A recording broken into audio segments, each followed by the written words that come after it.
Évangéliste Clovis. Père, au nom de Jésus, c'est un privilège pour nous de nous retrouver encore ce soir dans ta présence. Ta parole déclare, elle est très claire, que là où 2, 3 s'assemblent à ton saint nom, tu es présent au milieu d'eux. Seigneur, Dieu de grâce, Père de bonté, exauce nos prières. Je te demande, je te prie, Seigneur, d'entendre nos voix, d'entendre nos prières et de l'exaucer au-delà de nos attentes. Papa, tu peux le faire et tu vas encore le faire. Nous recevons ce soir par ta grâce et par la foi l'exaucement, la bénédiction, la percée, l'onction en cette année. Merci Père, car ton peuple va témoigner des miracles et des prodiges en cette fin d'année au nom de Jésus. Seigneur, bénis la parole de ce soir. Seigneur, oint là. Seigneur, oint le vase que tu vas utiliser encore ce soir pour parler à ton peuple. Seigneur, dispose nos cœurs. Seigneur, synchronise nos pensées à la tienne et dispose nos cœurs toujours bienveillants à recevoir tes instructions, tes commandements et la direction de ton esprit en toutes choses. Seigneur, connecte-nous au système de pensée du royaume et taille-nous à la dimension de la taille qui te plaira parce que tu es notre architecte par excellence. Accorde-nous de tendre vers la statue parfaite par l'aide du Saint-Esprit. Révèle-nous la puissance par ton onction et inspire-nous. Touche les cœurs et change nos vies au nom puissant et souverain du Seigneur Jésus-Christ. Amen, amen, amen. Amen. Une fois de plus, bien-aimé, bonsoir, tu es béni au nom de Jésus-Christ. C'est un honneur encore pour moi et un très grand privilège de pouvoir te communiquer la parole de Dieu, de pouvoir te parler des choses du royaume ce soir. Et ce soir, j'ai un thème qui est important et le thème de mon message ce soir est la prière et la supplication, deuxième partie. C'est un thème que j'ai commencé il y a cela une semaine. Malheureusement, il y a eu des perturbations de réseau, mais par la grâce de Dieu, je crois que nous allons boucler avec ce chapitre et passer à autre chose. Et pour cela, je t'invite à ouvrir ta Bible. On va lire deux merveilleux passages dans la Bible. Le premier se trouve dans le livre de Luc, au chapitre 7, versets 2 à 10. Et le deuxième passage se trouve dans le livre de Actes, chapitre 10, 3 à 8. Pasteur Ronald, je vais encore te convier, s'il te plaît, à nous faire rapidement la lecture dans le premier passage de Luc, chapitre 7, versets 2 à 10. Luc, chapitre 7, versets 2 à 10, j'ai lu au nom de Jésus. Un centenier avait un serviteur malade qui se mourait et lequel lui était fort cher. Ayant entendu parler de Jésus, il lui envoya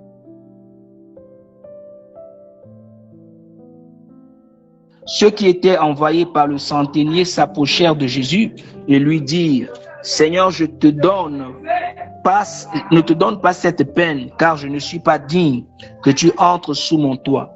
C'est pourquoi je ne me suis pas estimé digne d'aller moi-même vers toi, mais dis un mot et que mon serviteur soit guéri. Car moi aussi je suis un homme soumis à l'autorité et j'ai des soldats sous mes ordres.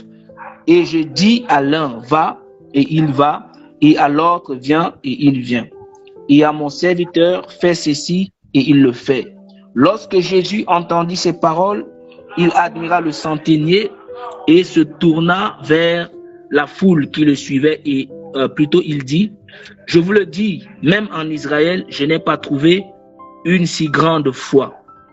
Et quand ceux qui avaient été envoyés revinrent à la maison, ils retrouvèrent le serviteur guéri. Amen, amen. Et s'il y a quelqu'un d'autre qui peut lire rapidement le deuxième passage, 10. Est-ce que la sœur Nicaise est là? Maman Nicaise, je vais nous lire Acte 10, chapitre 3 à 8. Version le second, s'il vous plaît.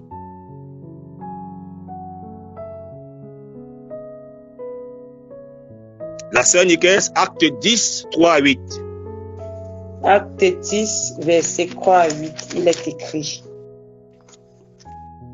Vers la 9e heure du jour, il vit clairement dans une vision un ange de Dieu qui entra chez lui et qui lui dit: Corneille.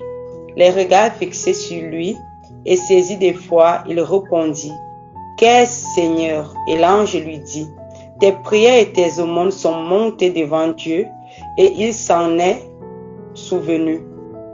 Envoie maintenant des hommes à Joppé et fait venir Simon, surnommé Pierre. Il est logé chez un certain Simon, coureur, dont la maison est près de la mer. Dès que l'ange qui lui avait parlé fut parti, Corneille appela 2 de ses serviteurs et un soldat pieux d'entre ceux qui étaient attachés à sa personne. Jusqu'ici la parole du Seigneur. Amen. Verset 8. Et après leur avoir tous raconté, il envoya à Joppé. Amen, amen, amen. Seigneur, merci encore pour ta parole. Saint-Esprit, prends autorité et laisse-moi enseigner à ton peuple, dispose les cœurs et que la connexion soit fluide au nom de Jésus-Christ. Amen. Ce soir, comme je vous l'ai dit, je vais parler d'un thème important et capital qui est la prière et la supplication. Et s'il fallait accorder encore un autre thème ou alors un sous-thème à mon message, je l'appellerai l'invocation et l'imploration. Alors, on va lire 2 merveilleux passages dans le Nouveau Testament. Le Nouveau Testament contient beaucoup de livres, mais le livre de Luc et des Actes sont 2 volumes différents dédiés à une seule personne. Luc et Actes sont un ensemble de 2 lettres doctrinales et même pastorales attribuées à Théophile, mais écrites par un même auteur qui est le docteur Luc. Alors, quelle est l'origine et la finalité du livre de Luc et des Actes? Avant de commencer mes propos, je voudrais ouvrir une parenthèse entre ces 2 livres qui sont le livre de Luc et le livre des Actes des Apôtres. L'évangile de Luc a été rédigé par le docteur Luc, qui était médecin et théologien, bien qu'il n'ait pas marché avec Jésus durant son ministère terrestre. Il s'est appuyé sur les témoins directs des apôtres et des premiers disciples. Qui est l'évangile de Luc, fut adressé à un dédicataire nommé Théophile, qui signifie ami de Dieu. Alors, Théophile était un observateur attentif de la vie de l'Église primitive, sans toutefois y prendre une part active. Or, après avoir reçu le premier livre de Luc, du docteur Luc, Théophile constate un déphasage entre ce qu'il lisait et ce qu'il voyait vivre dans l'Église. Alors, il fit part alors de ce décalage à Luc, au docteur Luc, l'amenant alors à rédiger un second livre qui est le livre des Actes des Apôtres. Donc, dans les Actes des Apôtres, Luc apporte des preuves concrètes et des témoignages vérifiables et authentiques par ceux-là qui ont été avec Jésus depuis son ascension jusqu'au début de l'Église. Voilà pourquoi le livre des Actes est considéré comme le second livre de Luc. Ce livre des Actes des Apôtres est constitué à la fois d'une suite historique et une réponse pastorale au questionnement de Théophile, affirmant la continuité dans l'enseignement de Jésus et l'action du Saint-Esprit dans l'Église vivante. Voilà pourquoi ce livre ne se termine pas par un Amen, parce que l'œuvre du Saint-Esprit continue encore jusqu'à nos jours. Amen. Alors, bien-aimés, comme je l'ai toujours dit, il existe une différence entre une prière simple et une prière de supplication. Une supplication est une prière qui est faite sur les éléments tangibles et concrets, sur les promesses de Dieu. Pour le faire, il faudrait que tu connaisses et maîtrises les promesses de Dieu qui sont quoi? Qui sont la parole de Dieu. Vendredi passé, j'ai commencé à vous parler de la façon dont nous pouvons prier dans le cas des soucis financiers et dans le cas du choix d'un conjoint, comme exemple. Et beaucoup d'enfants de Dieu prient d'une façon erronée. Lorsqu'un enfant de Dieu a des soucis financiers, souvent on prie, on jeûne pour demander à Dieu de débloquer la situation. Et je sais que la plupart font ça. Je suis certain que parmi vous, il y a des gens qui sont très mal informés. Il y a des gens qui prient d'une manière très erronée. Je suis en train de vous informer qu'il serait mieux de faire une prière de supplication. Et la supplication, bien-aimée, comme je vous l'ai dit, doit être basée sur quelque chose. Et le meilleur moyen de la situation financière est de mettre en pratique les principes de la semence. Et pour cela, je vais te lire un principe de la semence de la Bible qui est très intéressant. Il est dans le livre de Proverbes, chapitre 11, verset 25. Il est écrit, l'âme bienfaisante sera rassasiée.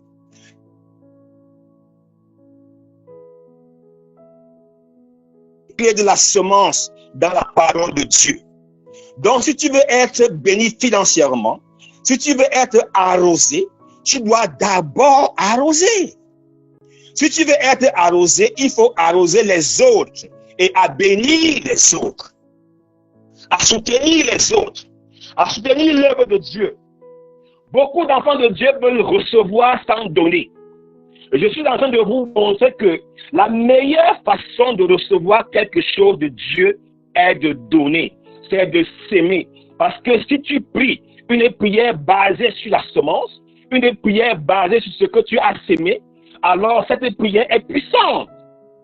Et c'est là que la supplication a de la valeur.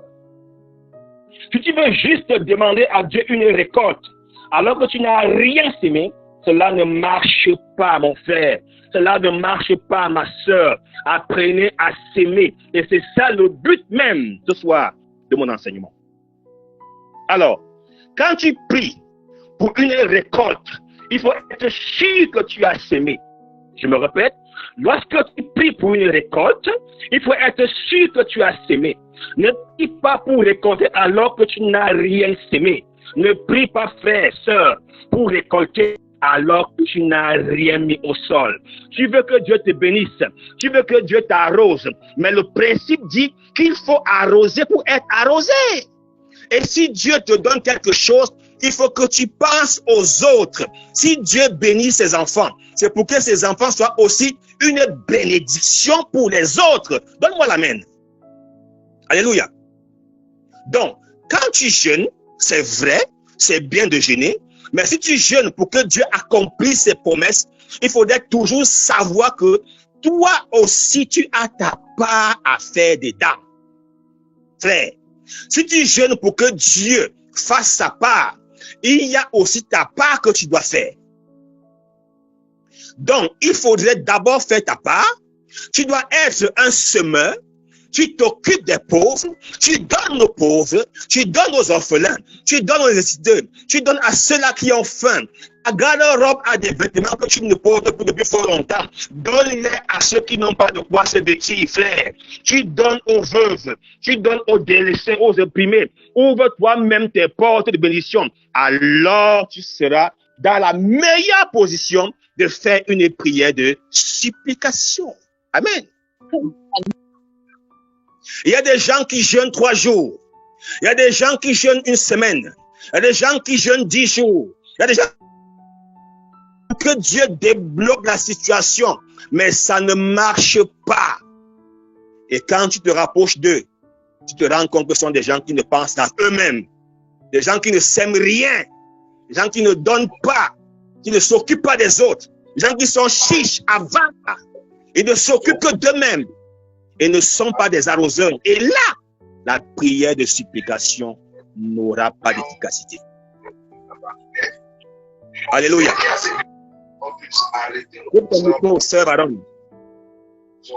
La prière et la supplication sont 2 choses différentes. Car prier est une chose et supplier en est une autre chose. Car pour supplier, il faut t'humilier. Dans la supplication, il y a 2 choses que Dieu aimerait voir et entendre. Dans la supplication, il y a 2 choses que Dieu aimerait voir et entendre. Premièrement, Dieu aime qu'on lui rappelle ses promesses. Et deuxièmement, il faut avoir quelque chose en appui, comme pour dire que les bonnes œuvres parlent. Frère, deuxième point, il faut avoir quelque chose en appui. Je vais ouvrir une parenthèse pour bien t'expliquer, que ça entre bien dans ta tête. Alléluia. Dans le cas de Dorcas dans la Bible, Dorcas était appelée Tabitha. Tabitha était en araméen. Et en Dorcas c'était grec. Dans le cas de Dorcas, la Bible appelée Tabitha, Dieu a opéré un miracle dans sa vie à cause de ses œuvres. Comme pour dire que les œuvres parlent. Je vais lire ce passage dans Acte 9, rapidement. Acte 9, 36. lis au nom de Jésus. Il avait ajouté parmi les disciples une femme nommée Tabitha, ce qui signifie Dorcas. Elle faisait beaucoup de bonnes œuvres et d'aumônes. Alléluia. Alors, dans ce passage, l'histoire de Dorcas, nous voyons ici une femme pieuse au cœur compatissant. Dorcas n'était pas une prophétesse, ni une prédicatrice, mais plutôt une disciple et une fervente servante de Jésus-Christ. Sa piété ne s'exprimait pas seulement par des prières, mais par ses actions complètes. La piété de Dorcas ne s'exprimait pas par des prières, mais par des actions palpables, des actions qu'on peut toucher. Elle utilisait ses mains pour coudre des vêtements pour les veuves. Elle utilisait ses doigts pour coudre des vêtements pour les orphelins, pour les nécessiteux. La vie de Dorcas enseigne que le service vers les autres est une forme de prière. Chaque vêtement qu'elle cousait était le témoignage silencieux de l'amour de Christ. Elle prêchait sans péché. Elle prêchait sans péché. Elle évangélisait sans parler. Sa bonté et sa générosité étaient sa façon à le faire. C'est-à-dire que sa bonté et sa générosité étaient pour elle une manière de passer l'évangile par ses actes. Après sa mort, la vie de Joppé et toute la communauté étaient bouleversées par sa perte. Alors ils appelaient Pierre. Et Pierre, en priant, reçut la puissance de Dieu et Dorcas revint à la vie. Frères et sœurs, sois comme cette femme de modèle qui était Dorcas, qui avait des choses palpables, qui avait des choses concrètes à présenter à Dieu, devant le trône de Dieu. Elle avait une vie pieuse, elle avait une foi active, elle avait une compassion sincère, elle avait une humilité hors du commun, elle avait une consécration totale. J'ai une question cruciale ce soir pour toi. Toi qui m'écoutes ce soir, j'ai une question cruciale et importante pour toi ce soir. Qu'est-ce que tu as présenté à Dieu?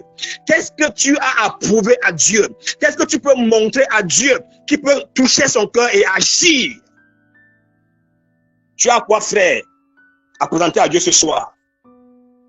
Dorcas signifie gazelle, un animal gracieux, un animal rapide et doux, ce qui révèle spirituellement en elle la légèreté du cœur dans le service, la beauté, la sainteté et la rapidité de l'obéissance avec Dieu. Dorcas n'a pas prêché de grands sermons, mais sa vie a prêché un évangile de compassion, un évangile de résurrection, et avec tout cela, des prières de supplication à son endroit devaient sauf que parler en sa faveur. Et Pierre a prié pour elle, et Dorcas a été ressuscité. Donne-moi un bon amen. Acclame, acclame, acclame Jésus. Acclame, acclame, acclame, acclame. Amen. Amen.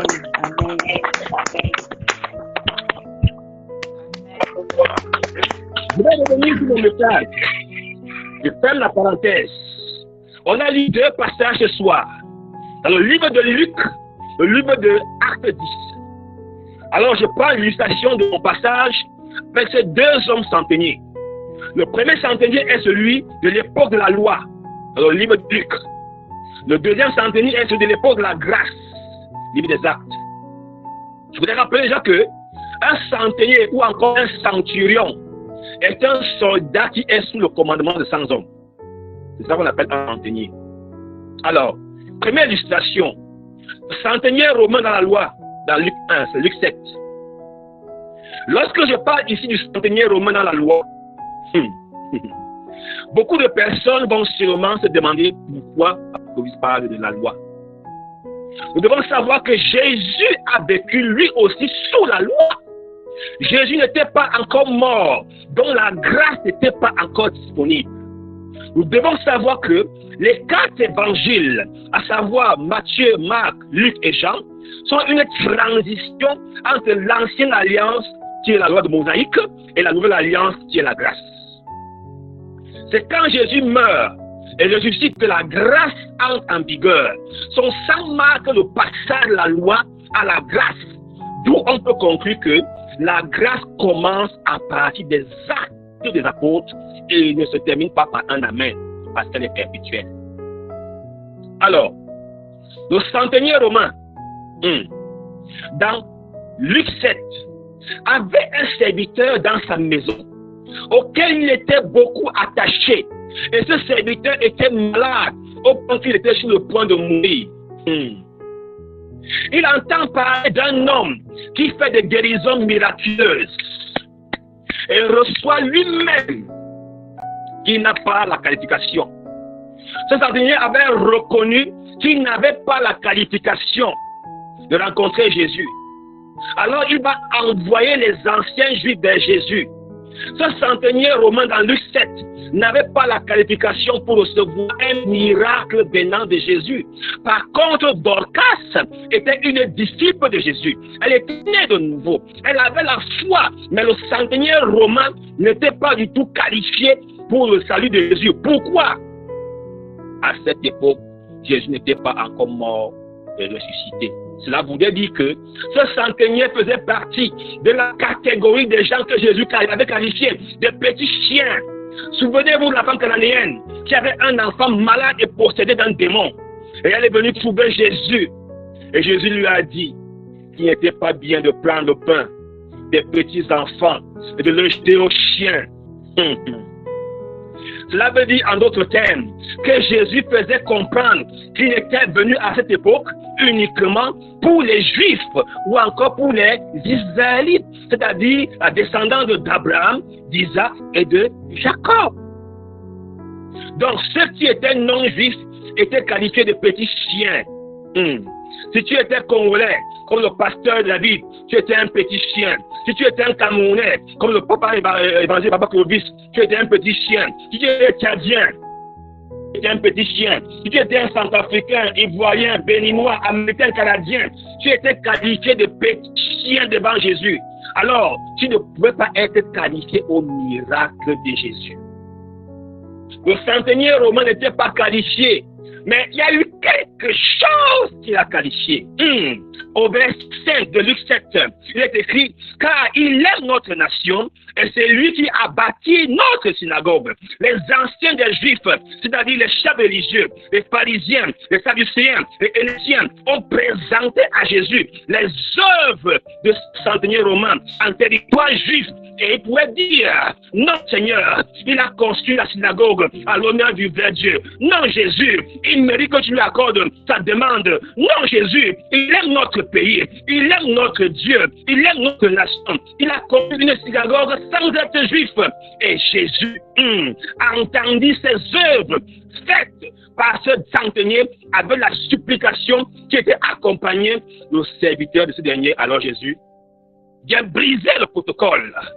Quand Jésus entend cette alliance, Jésus brise le protocole et il guérit le serviteur du centenier. Nous servons un Dieu qui brise les protocoles. Nous servons un Dieu qui brise les protocoles. Souvenez-vous de la femme cananéenne qui avait un enfant malade et possédé. Jésus dit à cette femme cananéenne qu'il n'est pas bon de donner le pain des petits enfants aux petits chiens. Et ce qui est intéressant dans ce passage, c'est quoi? C'est que elle le fait quand même sa demande. Elle fait quand même sa demande à Jésus. Et elle savait, cette femme savait que Jésus était le pain de vie. Et si le pain est fait à base de farine, cela voudrait dire que les miettes qui tomberont de la table des petits enfants sont aussi faits à base de farine. Voilà pourquoi elle pouvait dire à Jésus, les petits chiens que je suis, c'est vrai, je suis une petite chienne, j'ai fait les coutumes, j'ai été une prostituée, j'ai fait les libations aux idoles, j'ai fait l'idolâtrie, j'ai été une voleuse, j'ai été une menteuse, j'ai fréquenté les marabouts, c'est vrai, je suis une petite chienne, mais Seigneur, sache une chose, les petits chiens mangent les miettes qui sont sur la table, qui tombent sur la table des petits enfants. En d'autres termes, si les petits enfants mangent le pain, moi aussi je mange le même pain de vie. Cela veut dire que les miettes c'est aussi le pain de vie. Cette femme cananéenne avait présenté à Jésus l'œuvre de sa foi et Jésus a bu le protocole. Acclame pour Jésus. Acclame, acclame, acclame. Gloire à Dieu, gloire à Dieu, gloire à Dieu. Bien-aimé, est-ce que tu as une œuvre dans une église? Est-ce que tu as une œuvre dans une église? Ou dans la vie d'une personne qui peut être un élément tangible à présenter à Dieu? toi qui m'écoutes ce matin, toi qui m'écoutes ce soir, est-ce que dans ton assemblée, il y a quelque chose que tu as fait? Est-ce que dans ton église, il y a quelque chose que tu as acheté? Un don que tu as offert à l'église et tu parles constamment devant la face de l'Éternel en ta faveur. Est-ce que là où tu persévères l'église, il y a quelque chose que tu as acheté, que tu as posé et qui peut parler devant Dieu en ta faveur? Est-ce que tu as quelque chose que tu as mis à l'église, un don que tu as fait, qui peut parler pour tes enfants? Pour bénéficier d'une supplication, frères et sœurs, devant la face du Seigneur, tu dois avoir des choses tangibles à présenter à Dieu. Toi, tu présentes quoi à Dieu, frère? Toi, tu présentes quoi à Dieu, sœur?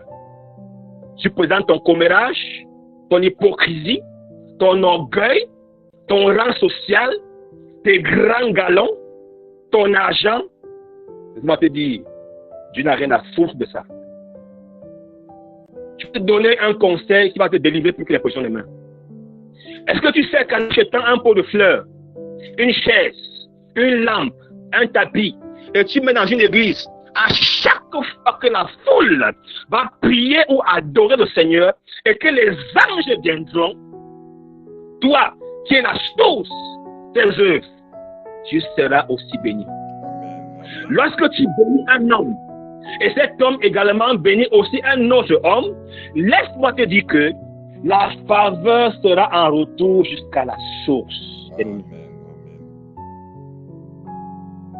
Au verset 6 de Luc 7 encore, il y a un truc intéressant, un message très fort que je vais dire ici.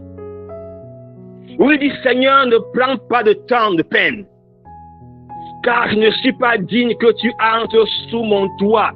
Ce centenaire qui s'adresse à Jésus, ne prends pas trop de peine pour moi. Je ne suis pas digne. Je suis un pauvre. Je suis un non-croyant.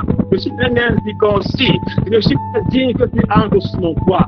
Nous voyons ici l'humilité de ce centenier qui pose ses galons au sol et il reconnaît sa place. Comme pour dire que l'orgueil peut être une barrière dans nos prières, frère.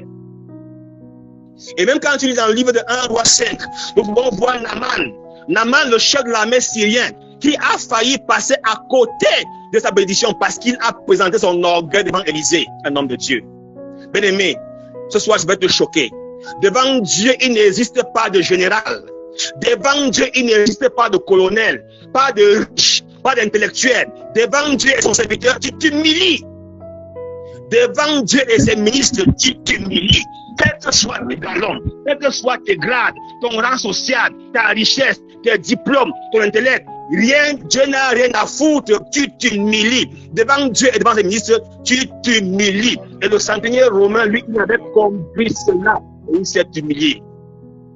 Et au verset 7, il dit, mais dis un mot et mon serviteur sera guéri. Jésus est le chemin, la vérité et la vie. Il est l'alpha et l'oméga. Le centenier avait la foi et l'assurance que Jésus était la solution à son problème. Il a mis sa confiance en Jésus, malgré qu'il était romain, malgré qu'il n'était pas né de nouveau. Je déclare ce soir que tout païen, tout romain, tout pharisien, tout magicien, tout marabout, tout franc-maçon qui m'écoute au travers de ce forum ou hormis ce forum, qu'il soit impacté par cette puissance parole ce soir et soit délivré au nom puissant et souverain du Seigneur. Amen.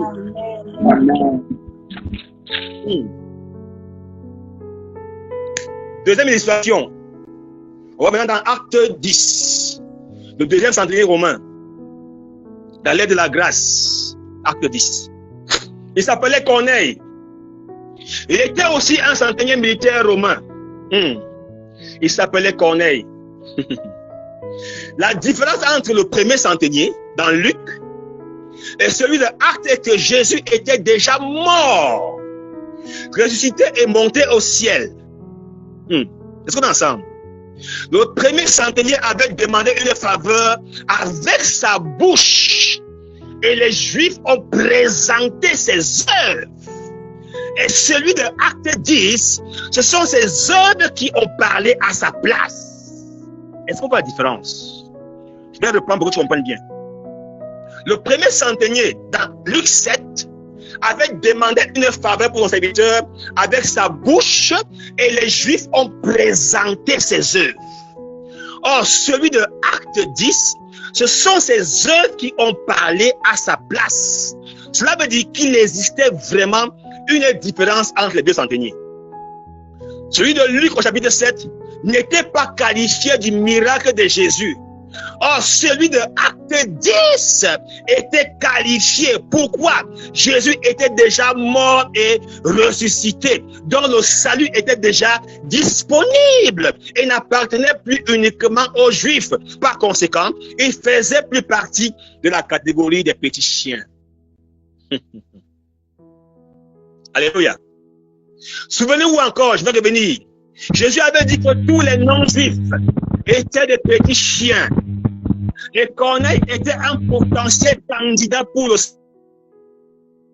né de nouveau. Il n'avait pas encore reçu Jésus. Il aimait le Dieu des Israélites. Sa maison était en ordre. Ses enfants étaient en ordre. Ses enfants étaient disciplinés. Il faisait beaucoup d'aumônes et du bien aux gens. Comme pour dire que il y a des gens qui aiment véritablement Dieu, mais ne savent pas comment le trouver. Voilà pourquoi, dans Acte 10, Dieu vient le visiter en envoyant un ange. D'aller dire à Pierre de venir jusqu'à Corneille afin qu'il obtienne le salut, lui et sa maison. Donc, ce n'est pas Corneille qui a parlé, mais plutôt ses œuvres qui ont parlé. Il avait de grandes richesses. Il était un homme pieux qui craignait Dieu avec toute sa maison. Ses enfants étaient disciplinés, mais il n'était pas né de nouveau. Cela veut dire qu'il n'était pas sur les rails pour entrer au ciel. Car pour entrer au ciel, il y a une condition, celui de recevoir dans sa vie le Seigneur Jésus-Christ par le canal du baptême. Amen. Donc, cause de ses œuvres et l'état de son cœur, Dieu a mis la machine en marche afin de gagner cet homme pieux. Aujourd'hui, bien aimé, il y a des gens qui craignent Dieu. Il y a des gens qui craignent Dieu, qui font preuve de bonne attitude. Il y a des gens qui ne marchent pas dans le péché sans être nés de nouveau. Comme pour dire que avoir une bonne conduite ne veut pas dire que tu es né de nouveau. Et dans ce cas, tu n'es pas sur le chemin du ciel. Amen. Corneille était un homme droit. Il ne marchait pas dans le mensonge. Il ne marchait pas dans la tricherie. Il n'était pas un voleur. La parole de Dieu dit qu'il priait continuellement. Oh, j'aime ce mot fort. Souligne dans ta Bible. Souligne le mot continuellement. J'aime ce mot fort. La parole de Dieu dit qu'il priait continuellement. C'est-à-dire qu'il priait tous les jours. Il offrait de l'argent. Il faisait beaucoup de bien aux gens. Il priait Dieu dans l'ignorance. Si tu cherches véritablement Dieu, même étant dans une mauvaise voie, Dieu saura comment te visiter et te remettre sur les rails. Frère, si tu cherches Dieu de tout ton cœur, de toute ta force, tu aspires d'un désir ardent. Même si tu es égaré, Dieu va arranger la route pour te mettre sur les rails de sa volonté. Amen. Amen. Alors, dans Acte 10,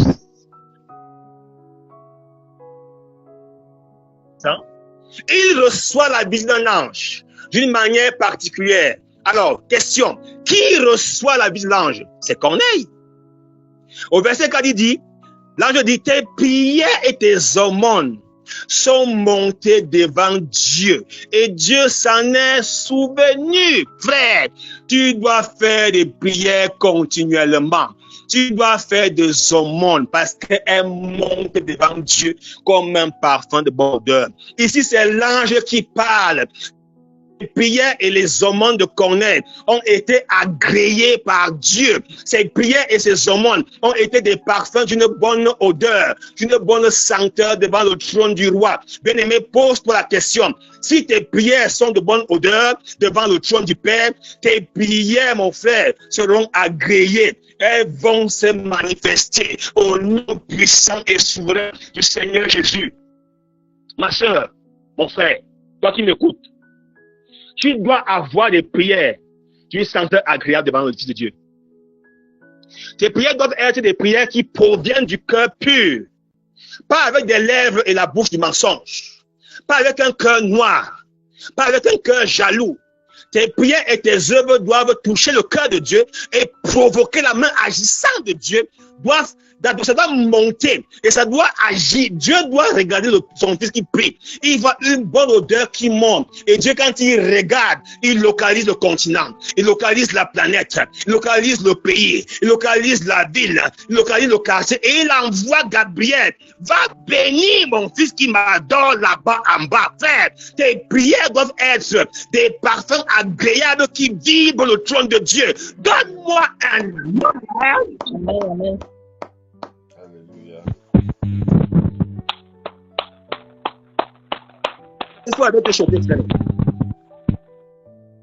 Est-ce que tu sais que quand tu pêches, ça sent mauvais?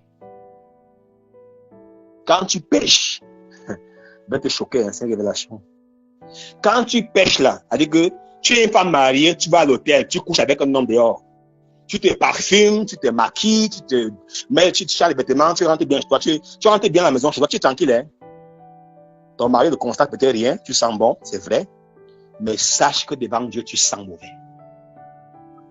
Lorsque tu mens, tu voles, tu triches, tu forniques, cela a une mauvaise odeur devant Dieu, frère.